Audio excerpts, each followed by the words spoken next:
सिंधी ॿोलीअ जे नौजवान अदीब सहाफ़ी ऐं प्रेस क्लब मूमल जे माड़ी जे सदर यूनिस भुट्टो जी 36वीं सालगिरह जे केक काटण वारी हिक तक़रीब प्रेस क्लब घोटिके में मुनक़द कई वई, जंहिंमें अदीबनि, शाइरनि, तोड़े सहाफ़ियुनि ऐं ॿियनि वॾे अंग में शिरकत कई।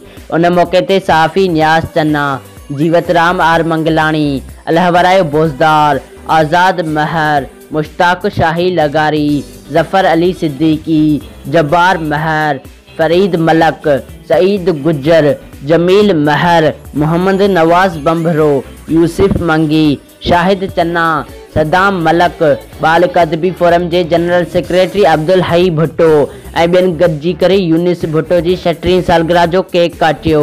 उन मौक़े ते अॻुवाणनि ॻाल्हाईंदे चयो त यूनिस भुट्टो सिंधी ॿोली जो हिकु बहितरीनु तख़लीक़कार आहे। हू इलाइक़े जो हिकु बहितरीनु कलम धणी आहे, जंहिं कलम ज़रिए मज़लूम माण्हुनि जो आवाज़ बुलंद कयो आहे। हुननि चयो त अॼु जी सहाफ़त में यूनिस भुट्टो जहिड़े बेबाक कलम धणियुनि जी सख़्त ज़रूरत आहे।